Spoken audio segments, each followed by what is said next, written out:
Alors, voilà, plusieurs intervenants ont pointé d'abord le décalage entre l'attente des célibataires et le nombre qu'ils représentent aujourd'hui en Occident, et puis voilà, l'angle mort ou le silence assourdissant de l'Église à leur égard.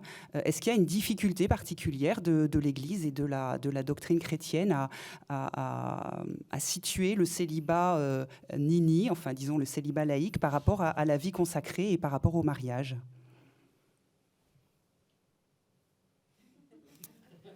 Moi, j'ai aucune compétence là-dessus, donc. Alors, nos théologiens peut-être.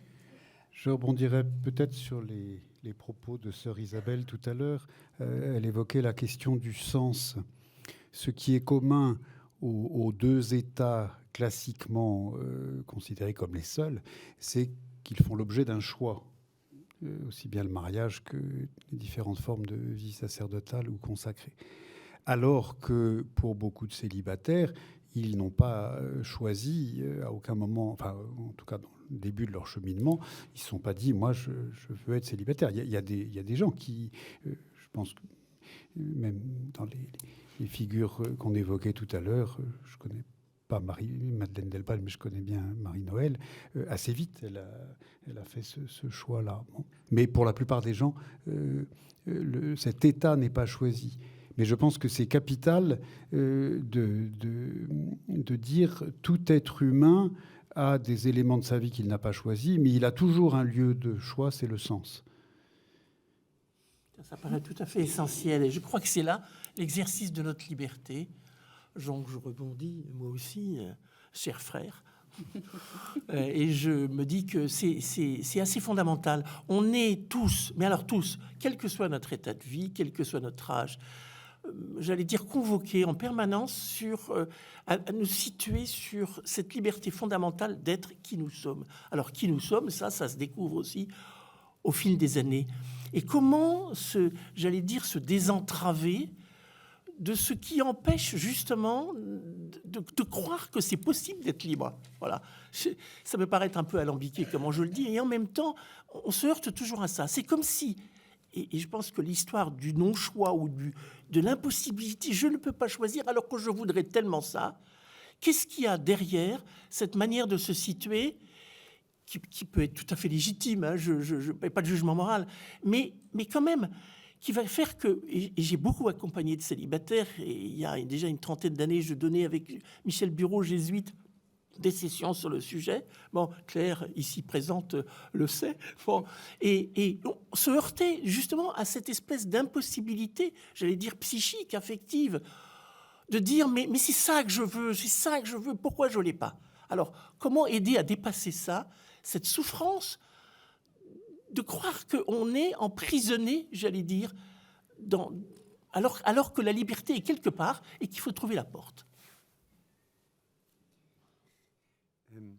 Moi, je me demande si, dans quelle mesure, un des dangers, c'est de ne pas subir continuellement sa vie, subir les choses, et qu'à un certain moment, il n'y a pas à consentir à une réalité, et devenir en quelque sorte pilote de cette réalité-là, tout en restant ouvert, si on le désire, à contracter une alliance. Mais je suis frappé de voir qu'à un certain moment, je parle sous contrôle, hein, mais à un certain moment, il faut pouvoir sortir d'un état où on a l'impression que ce sont les éléments extérieurs qui nous gouvernent, la situation, mon passé, mes choses, etc., et de rentrer dans une forme, je ne trouve pas d'autre mot, de consentement ou d'acceptation de la situation, de la réalité dans laquelle je vis, d'y voir les éléments extrêmement positifs aussi, de ne pas y voir que ce qui est oppressant, et à partir de cela, de s'ouvrir à une alliance possible, vous voyez. Mais voilà. Merci. Alors, vous nous avez invités à sortir d'une vision misérabiliste du célibat. Alors, Claire, par exemple, quelles sont les ressources aujourd'hui qui vous permettent de vivre sereinement, j'espère, votre vie de célibataire ?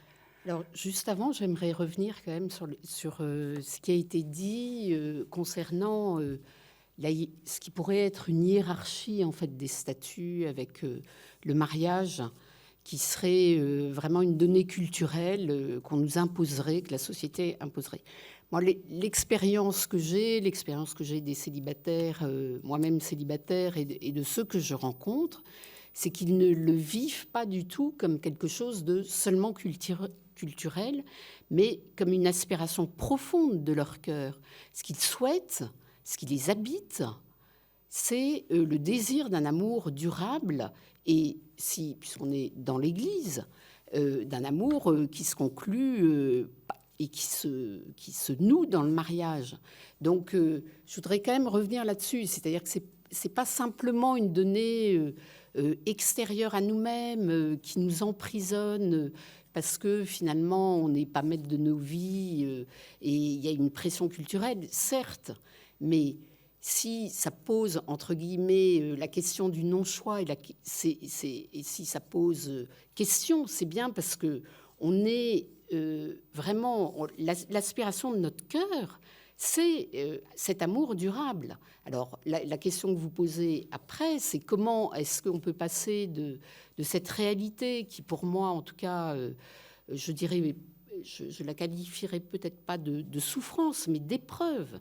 Pour moi, le célibataire est éprouvé. C'est une épreuve qui nous invite, certes, à la dépasser dans la foi, dans l'espérance, dans la charité. Comment cette épreuve est accompagnée? On est éprouvé. Moi, comme célibataire, je suis éprouvée, même si beaucoup de choses me sont données et m'ont été données, si j'ai des points d'appui, mais c'est une épreuve. Et c'est un peu ça, je trouve qu'on ne peut pas trop passer trop vite, en fait, sur cette dimension-là.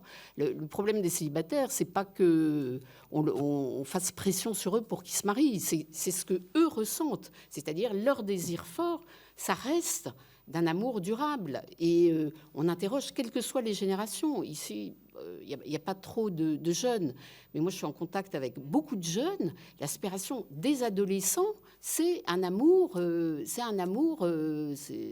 durable. Que ce soit les adolescences, que ce soit des jeunes de 25-35, c'est la même chose. Ils aspirent tous à cet amour durable, vous voyez.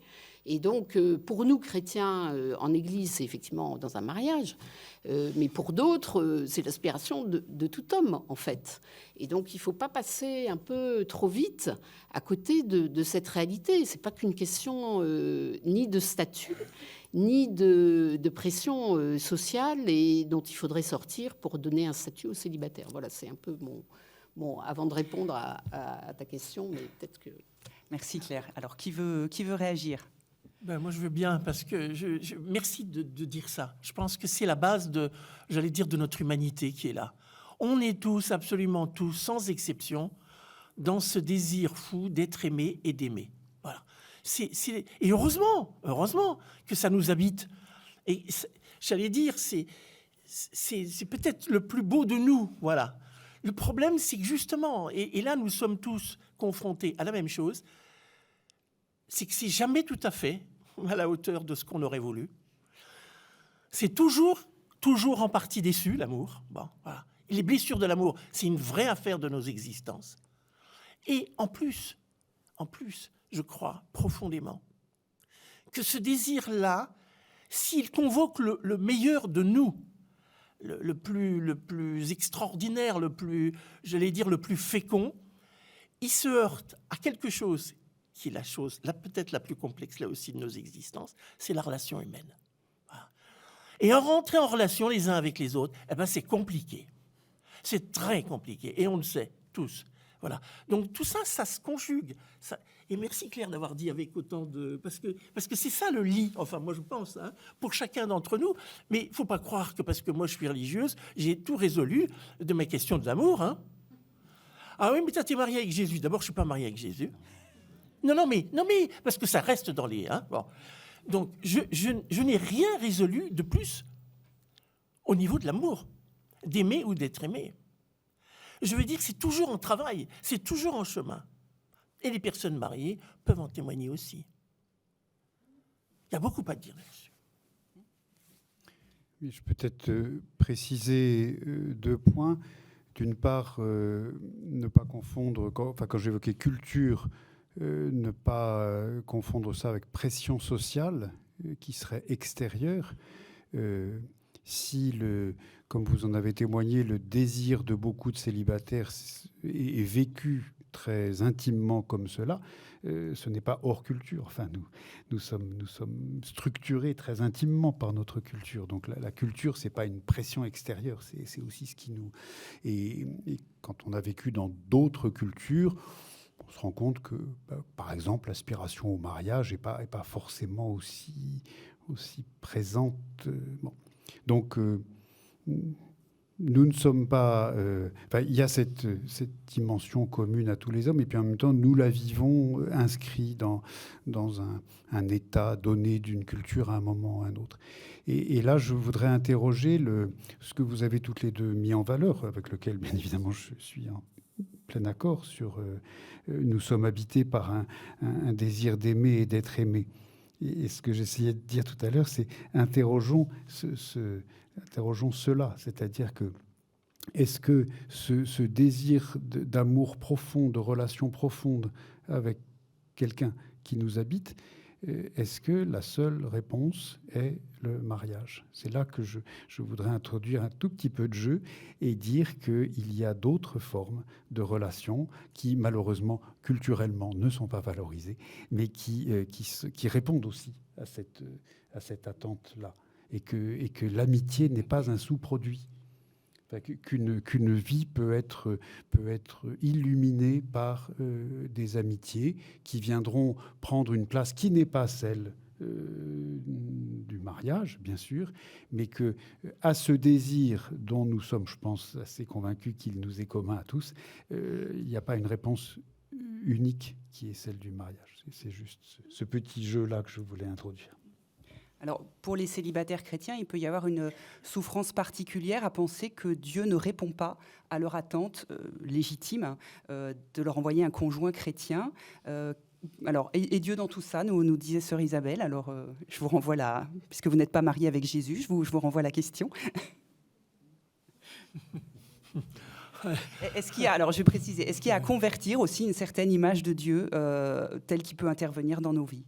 Oh bah ça oui, alors mais de toute façon, elle est à purifier tous les jours, je dirais. Bon, moi, le Dieu que j'ai rencontré il y a 40 ans et celui d'aujourd'hui n'est pas tout à fait le même. Hein. On a fait du chemin tous les deux, bon, ensemble.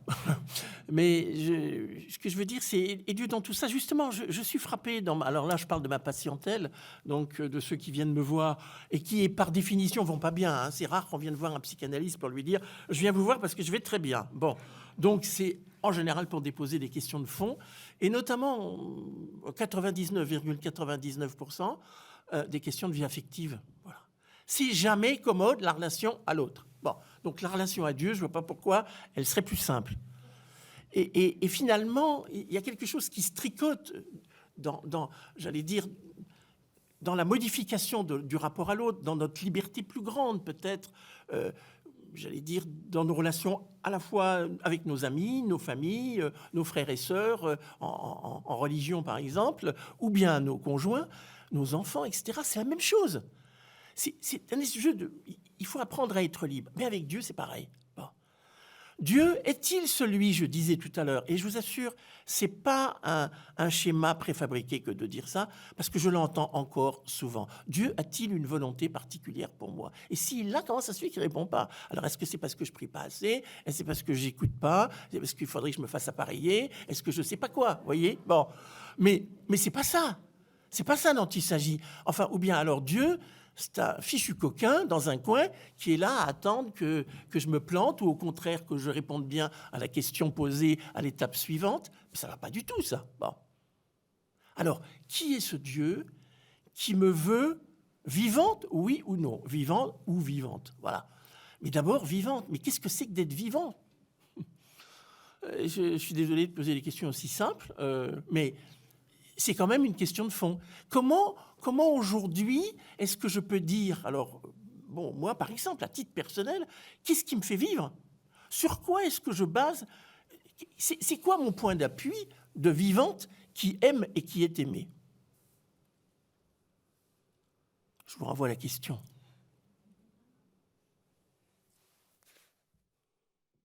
Alors Benoît, vous nous avez partagé qu'il y avait un certain discours de l'Église sur la vocation qui peut être un frein à l'engagement, voilà, qui a peut-être à voir effectivement avec cette vision d'un Dieu qui assigne à chacun un état de vie qu'on est chargé de découvrir et qu'on ne découvre pas toujours. Est-ce que vous pouvez nous en dire un petit peu plus? Qu'est-ce qui vous a permis peut-être de sortir de ces freins et de cette vision enfermante? Je repartirai de ce qui vient d'être dit. On avait fait avec les jeunes professionnels un petit forum sur divers sujets. Nous, on avait choisi justement la vocation ou la liberté, plutôt la liberté. Et le titre du forum, c'était Dieu, quand tu veux, tu me dis ce que je dois faire. Donc, et tout est là en fait. Quel est mon rapport à la liberté? Parce que vous lisez Les Époux Martin, sur un pont, là, je ne sais plus si c'est à lui ou à elle, il y a la certitude que l'homme qui est sur le pont, c'est... Oui, enfin, voilà, donc elle a un signe comme ça. Bon, et moi alors, quel est le rapport à la liberté? Comment Dieu... Je crois profondément que Dieu veut que je sois adulte. Moi, mon problème, c'est que ma liberté, c'était un talent que j'ai voulu planquer, parfois en le donnant à un père, ce qui n'est pas mieux que de le mettre dans la terre. Et Dieu n'a pas lâché. Hein. Il m'a dit non, c'est toi qui vas prendre des décisions. Merde, pardon. Mais c'était vraiment ça. C'est-à-dire que dans certaines fois, on passe une nuit blanche avant de savoir si on y va ou pas. Vous avez tous l'image de... Comment il s'appelle, Indiana Jones, hein, dans le numéro 3, où il doit aller traverser un endroit où il y a un abîme, et il lève le pied, et il n'y a pas de pont, et puis quand il pose le pied à l'horizontale du sol, le pont apparaît. Et voilà, donc en fait, c'est de la peur à gérer, hein. C'est parfois pour certaines décisions, parce que choisir un boulot ou choisir la personne avec qui on va faire sa vie, ça fait partie quand même des deux décisions qu'à mon avis, on ne doit pas prendre à la légère. Et donc après, il y a effectivement tous ces freins. Pour ouvrir un peu les choses, je dirais que ça peut être ou la vie ou les rencontres, hein, qui vont aider. Il n'y a pas de chemin magique. Alors, ça pose la question de comment grandir en liberté et en maturité, je l'entends, avec la tentation de s'en remettre à autrui, de se dire, par exemple, je ne sais pas, le père Guelette, par exemple, il est dominicain, il sait sûrement quelle est ma vocation. Non. Comment ça, non? Mais si on place cette journée, je trouve que c'est vraiment une bonne base, sous le signe de la vocation baptismale, il me semble que notre vocation à tous, c'est de vivre avec lui, et que la relation avec Dieu prime sur tout le reste, la relation au sens, oserais-je dire, mystique, au sens communion avec lui.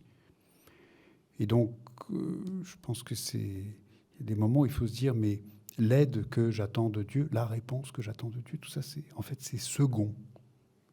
Je dois relativiser, c'est-à-dire mettre en relation ces questions qui m'occupent jusqu'à m'obséder, ces épreuves qui me terrassent, ces choix qui me paralysent.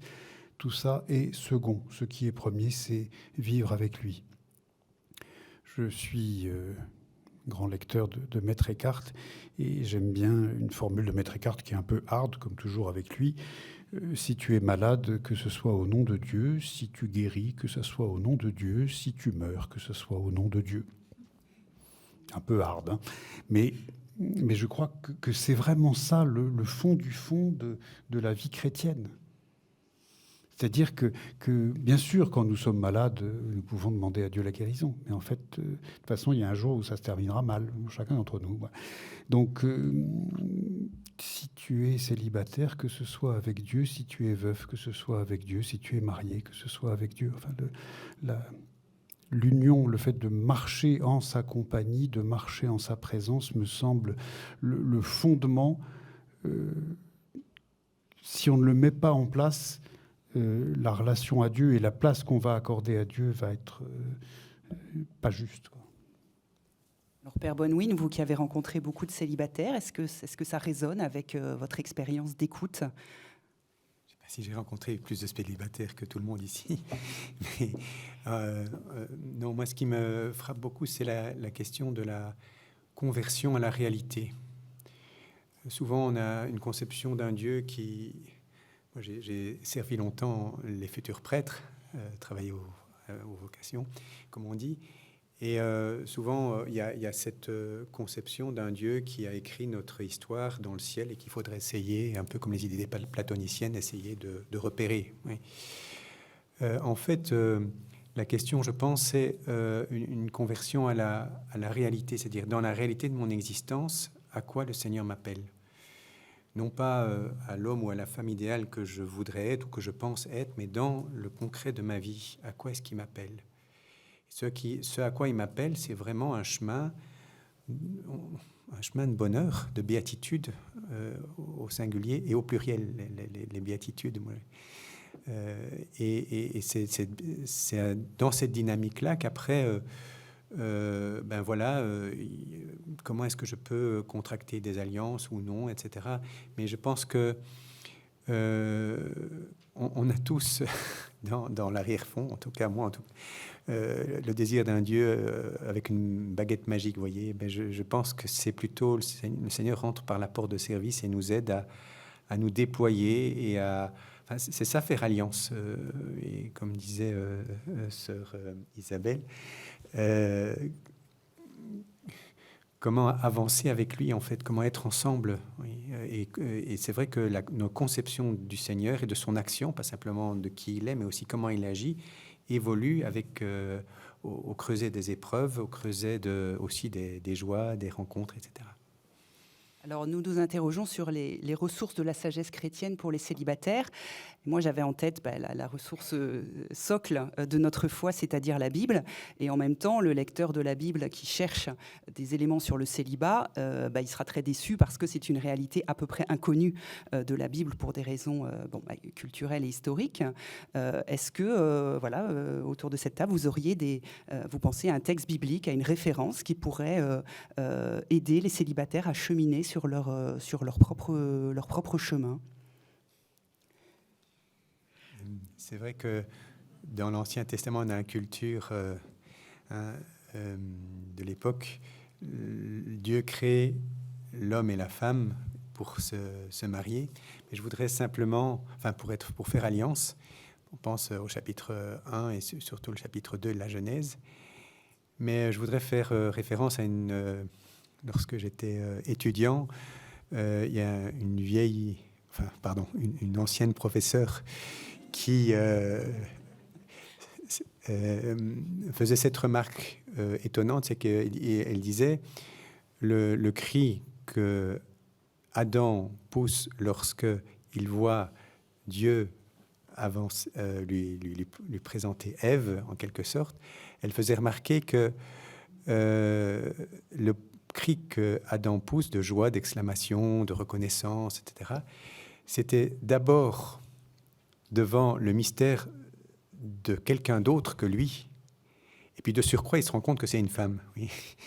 Alors, je trouvais ça intéressant. Vous parliez, Père Guelette, tout à l'heure du petit jeu, etc., de l'espace. Mais je pense que ce texte-là peut nous aider, paradoxalement, à faire sentir d'un côté la profondeur ontologique de l'épreuve de ne pas être marié, voilà, et en même temps de voir que nous sommes faits profondément pour la relation avec quelqu'un d'autre. Et je pense que ce texte-là nous aide aussi à réaliser que la solitude... un autre de mes cours, j'étais beaucoup marqué par mes profs, mais un autre de mes cours, c'était le vieux Père Chapelle qui disait, excusez-moi, nouveau vieux, mais qui disait, mais il faut tordre le cou à l'idée que la solitude est toujours négative. Vous voyez, la solitude doit toujours être pensée en lien avec avec la communion. Il y a une sorte de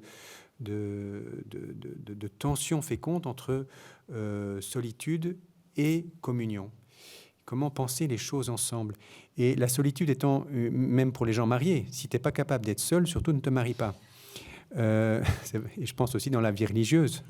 Si on a toujours besoin d'être en communauté, il y a peut-être aussi un...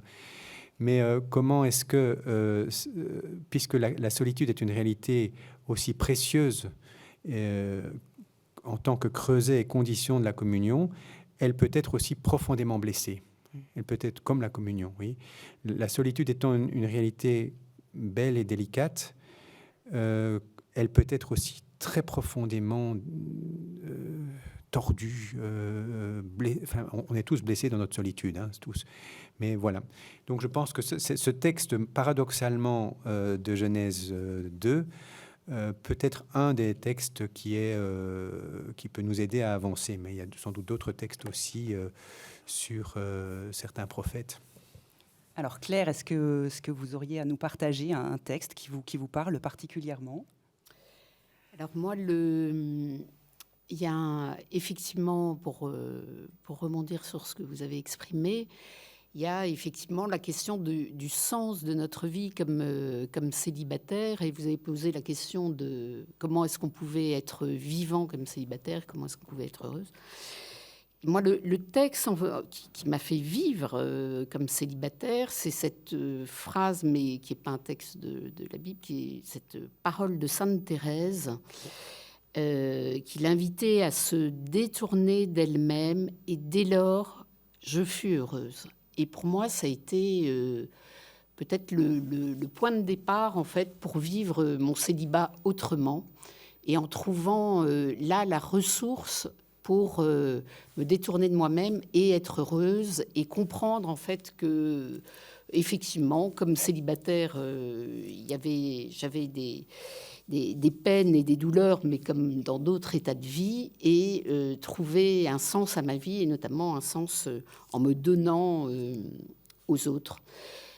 Comme texte, j'avoue que j'en ai pas trouvé sur le célibat qui me soit tellement dans la Bible, puisque même le Christ, quand il est interrogé sur le célibat, renvoie à la question en disant comprenne qui pourra. En fait, il y a deux états de vie. En fait, si on reprend ce texte de l'Évangile, il y a le mariage et le célibat. On est célibataire, soit parce qu'on est eunuque, soit parce que les difficultés de la vie. Et après, voilà. Donc, effectivement, dans les textes, je n'ai pas trouvé une consolation à cette situation de célibataire. Alors, sur le côté droit de la table, est-ce qu'il y a des références qui viennent à l'esprit, alors qui peuvent être au-delà de la question du célibat, mais... Non, mais je vous en prie. Je n'en ferai rien. Ah bon, bah alors moi j'y vais pouvoir. Alors bon, puisque j'ai l'autorisation à m'y donner. C'est pas un texte particulièrement, c'est une ambiance générale de la Bible. Dans la Bible, il est quand même beaucoup fait mention d'élection. Voilà, peuple élu. Et il y a quelque chose là qui est vraisemblablement blessant dans les vies où on pense qu'on n'a pas été choisi. Bon. Et qu'on ne fait pas partie de ceux qui sont élus, choisis, voilà. Bon. Il y a quelque chose à traverser là. Il y a quelque chose peut-être à aller interroger dans le fond du fond. Bon. Parce que, est-ce que c'est bien de cette élection-là dont il s'agit? Est-ce que nous ne sommes pas, comme pour alors le rappeler tout à l'heure, et avec force, et Dieu sait si c'est important, notre vocation baptismale, oui, bien sûr, mais ça ne dit pas tout. Enfin, je veux dire, une fois qu'on a dit ça, on a planté le décor, mais il faut la vivre, il faut l'habiter, il faut la traverser, bon, de la même manière que n'importe quel état de vie après. Donc, je ne suis pas choisi au sens où je crois que si j'étais choisi, ce serait parce qu'un homme ou une femme aurait posé sur moi un regard et là je serais choisi. C'est pas ça le choix, vraisemblablement. Alors, que ça soit à hauteur humaine, ça, oui, je le comprends, c'est crucifiant, c'est une souffrance, etc. Comment nous aider les uns les autres à dépasser ça? Est-ce que moi, Isabelle Le Bourgeois, je suis choisie particulièrement parce que je suis religieuse? Je ne crois pas ça. Je pense que c'est la rencontre de deux libertés. Parce que sinon, alors, c'est facile. Hein, bon, moi, de toute façon, c'était écrit, je suis choisi, donc j'ai pas de souci à me faire, et je reste dans la vie religieuse, tant pis, voilà, machin. Bon. Mais non, c'est à construire. Ce sont des libertés qui se rencontrent. Vraiment, c'est très important pour moi, ça. Je termine juste sur une parole qui, alors, semble n'avoir rien à voir et qui, pour moi, a tout à voir. C'est en Genèse 3. C'est la première parole que Dieu adresse à l'humain. Où es-tu? Et cette parole-là est une convocation à l'altérité. Dieu se pose en autre, face ou avec l'homme, voilà. Et il invite l'homme à se situer en altérité. Or, on sait bien, nous savons combien cette question de l'altérité encombre nos vies. C'est très compliqué l'autre. Moi, j'aimerais bien que si quelqu'un me dit que c'est pas compliqué, j'aimerais beaucoup le rencontrer au moment du déjeuner. Hein, parce que ça me passionne. Mais c'est justement toute notre blessure, notre joie et notre blessure, c'est l'autre.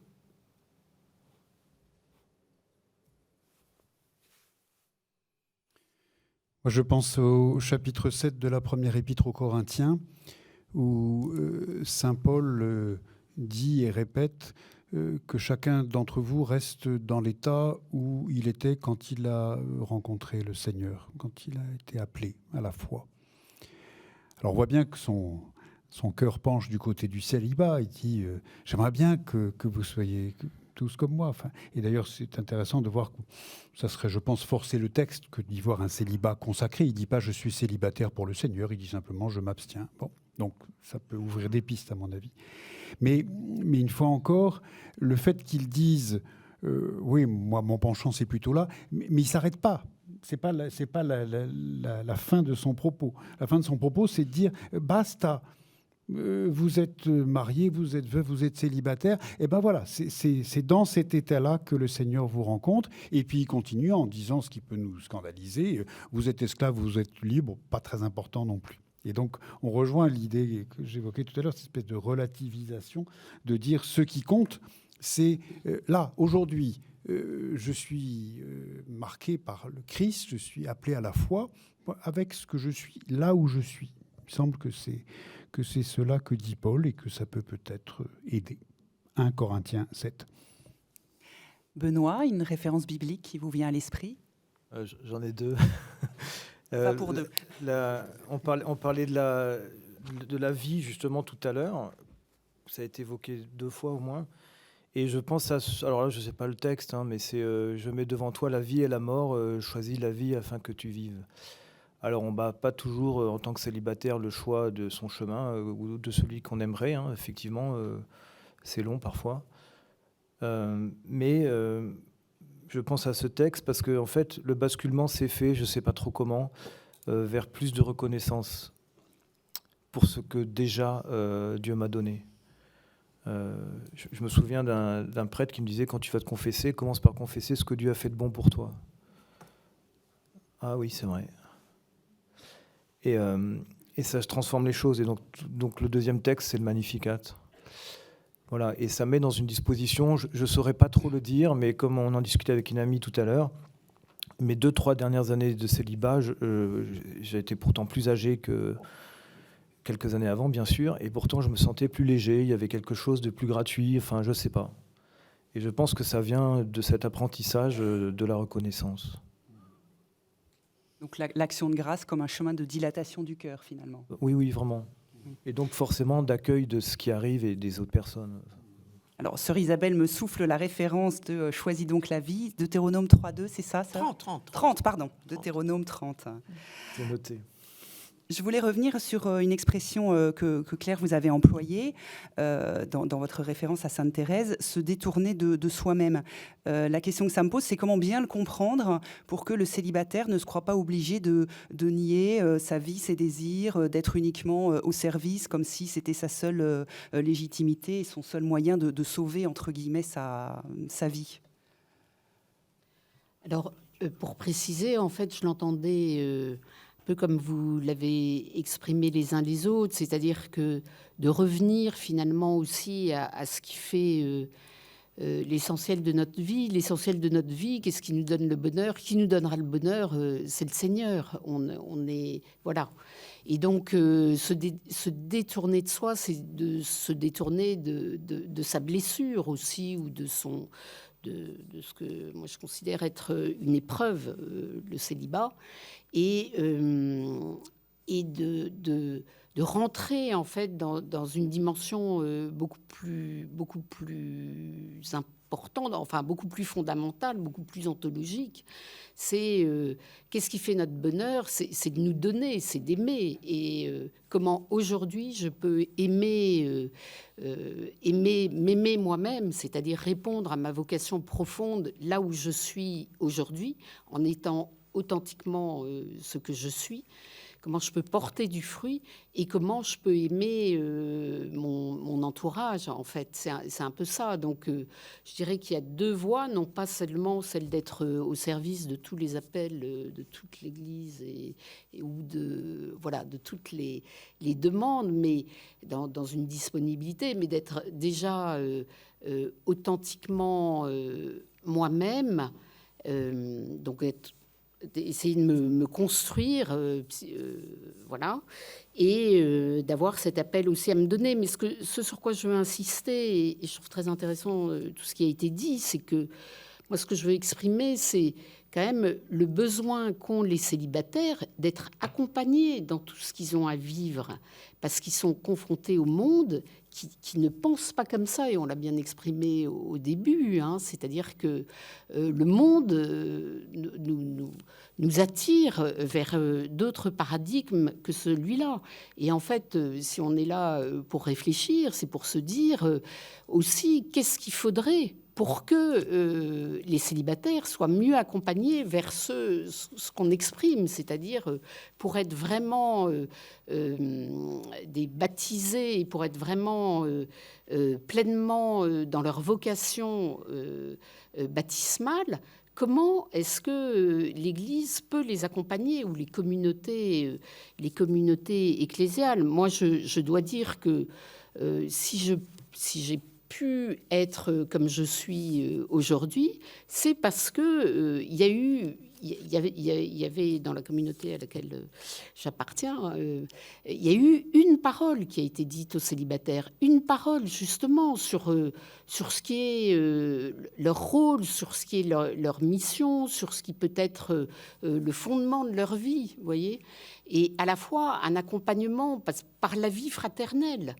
C'est-à-dire que toute la dimension de communion, moi j'ai pu la vivre avec d'autres et qui m'ont aidé à être célibataire en Église. C'est un peu là-dessus que je souhaite insister aussi. Merci. Alors, parmi les... Alors, allez-y, Père Guelette. Ce que vous venez de dire me donne deux réflexions. La première, cet appel au don de soi, à la sortie de soi, me semble en effet central dans la vie chrétienne, simplement pour éviter que ça bascule dans quelque chose qui peut être un peu sacrificiel et qui produise de très jolis burn-out. Je pense qu'il faut que le propos d'une extrémité de la table soit conjugué avec le propos de l'autre extrémité, c'est-à-dire le don de soi associé à la gratitude, enfin à l'action de grâce pour ce que je reçois aussi. C'est-à-dire qu'on ne soit pas dans un don de soi qui soit purement à sens unique, dans lequel on se détruit et on s'épuise. Et puis une deuxième réflexion, se détourner de soi. Je crois que je comprends ce que vous évoquez, mais j'ai un peu peur qu'il y ait quelque chose de l'ordre soit du mépris, voire du déni. Enfin, ce qui est, moi, c'est dangereux. Je suis plus à l'aise avec le vocabulaire du détachement, de l'acquisition d'une liberté, avec l'idée qu'on ne se détache que de ce qu'on a accepté de regarder en face, que de ce qu'on connaît. Excusez-moi de citer Maître Eckhart, mais en présence de l'évêque de Strasbourg, on est forcément poussé vers l'Est. Mais quand même, Eckhart, il dit quelque chose d'assez profond là-dessus. Il dit « Observe-toi toi-même, et chaque fois que tu te trouves, laisse-toi, c'est ce qu'il y a de mieux. » J'adore. Observe-toi toi-même, et chaque fois que tu te trouves, laisse-toi, c'est ce qu'il y a de mieux. Donc vous voyez bien que le laisser n'est pas un... Il dit pas ce qu'on a trouvé est bon ou mauvais. Il faut simplement arrêter de tenir, quoi. Mais ça commence par l'observation. Je ne pourrais laisser que si j'ai accepté de regarder les désirs qui m'habitent, et ça c'est tout le travail de sœur Isabelle, d'aider ses patients à regarder tranquillement, sans panique, ce qui les habite. Et c'est parce qu'on a regardé qu'on peut laisser, qu'on peut se tourner vers l'autre. S'il n'y a pas cette première étape de « observe-toi toi-même », on risque de bâtir un engagement sur des fondations qui sont tordues et ça va produire des choses pas forcément très, très justes. Et puis, il faut laisser. Et nous savons bien qu'aujourd'hui, il y a des gens qui sont des pros de l'observation d'eux-mêmes, qui font un stage de développement personnel par mois et qui n'ont jamais fini. J'en suis au niveau 4, mais je pense qu'il faudrait que je fasse le niveau 5 parce que je sens qu'il tout au fond, il y a encore des blessures. Je me rappelle une fois, j'avais rencontré un gars grand ponte de ce genre de choses, qui me disait « J'ai observé chaque cellule de mon corps ». Il a dit « Fichtre, quel boulot hein !» So what? Voilà. Et puis so what? Ça sert à quoi? Donc, s'observer, savoir se regarder, mais sans fascination. Et chaque fois que tu te trouves, laisse-toi. C'est ce qu'il y a de mieux. Alors, je ne suis pas une spécialiste de Maître Eckhart. Ben oui. Il y a des manques, des lacunes comme ça, mais je vais combler un de ces jours. En revanche, je voudrais vous dire deux choses. Première chose à laquelle moi je crois beaucoup, c'est ce que j'appelle le triptyque ou le tripode ou ce que vous voulez. En tout cas, ça a 3 pieds. Et vous le faites circuler dans le sens que vous voulez. Dieu, les autres, moi, les autres, Dieu. Voilà. Si on oublie un des éléments de ça, ça tient plus. Et vous savez bien que pour s'asseoir, 2 pieds, c'est pas suffisant. Voilà. Donc, il faut absolument, pour moi, dans mon expérience, j'allais dire humaine et spirituelle, cette circulation entre les 3 est absolument indispensable. Alors, ça suppose que justement, ça circule le plus librement possible. Apprends à connaître ce qui en toi résiste à la relation à l'autre, à toi-même et à Dieu. Mais ce qui, au contraire, l'ouvre, etc., etc. Ce point-là, si on ne met que Dieu, il va manquer les autres. Et ça ne sera pas incarné. Et si on ne met que les autres, il va manquer Dieu.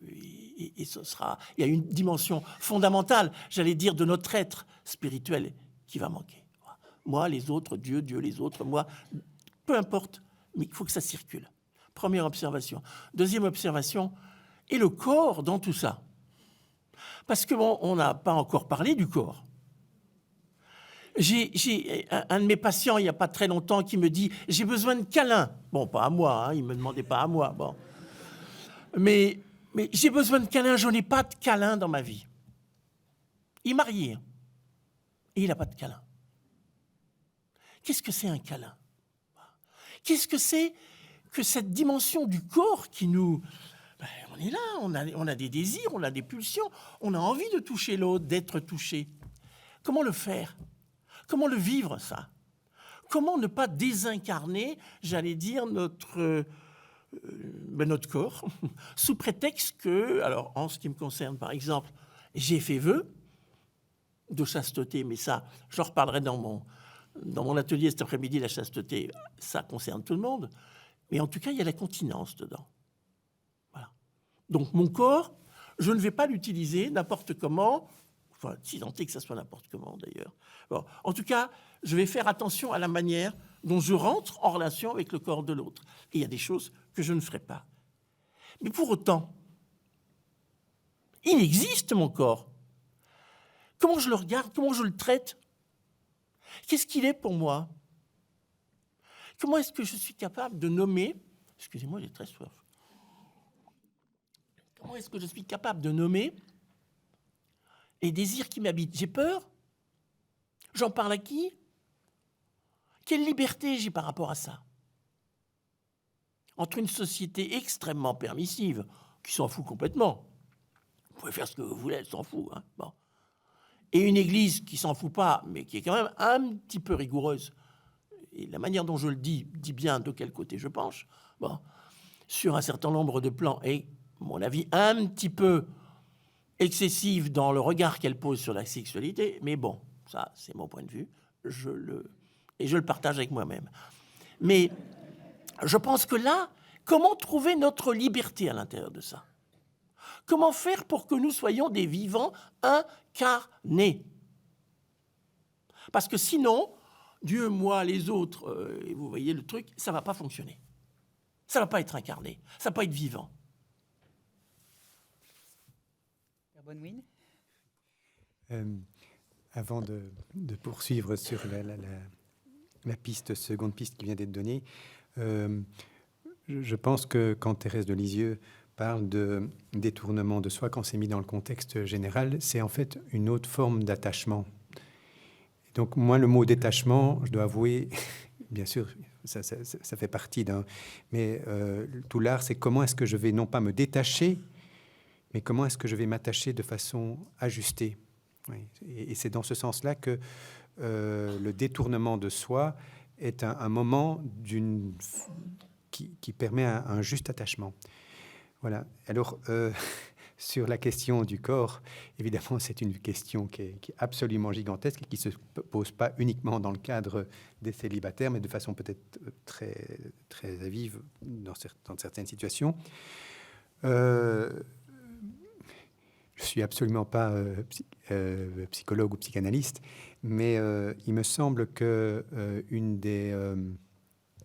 cette question justement d'un juste attachement, hein, mais un attachement qui est incarné aux différentes réalités qui sont autour de moi, les personnes, mais aussi, je pense qu'il faut pouvoir élargir. Freud a un petit peu développé cette question de la sublimation. Mais on voit bien que pour déployer toutes ces pulsions et pour les transformer et les humaniser en quelque sorte, la relation évidemment à autrui est essentielle, mais il y a aussi tout le champ de la vie culturelle, il y a tout le champ de la vie esthétique, il y a tout le champ de l'engagement social. Et donc, c'était une des découvertes en creusant cette question-là sur justement le rapport au corps. C'est à force de trop centrer sur la relation, qui est important, hein, donc je ne veux pas la relativiser, mais je voudrais aussi, me semble-t-il, et je le vois même pour moi-même, c'est pas la même chose quand je regarde un James Bond, que j'aime beaucoup, et quand je regarde un film, un Fellini ou je sais pas quoi. Mais donc, je pense que il faut pouvoir aussi, et pas simplement pour les célibataires, pour toute personne, déployer son humanité dans son aspect incarné, dans toutes les dimensions. La connaissance aussi, l'aspect de connaissance est un lieu extraordinaire, dans tous les sens du terme connaissance, c'est un lieu extraordinaire de déploiement de ça et de transformation de toute cette énergie vitale qu'il y a en nous, d'humanisation, si vous voulez.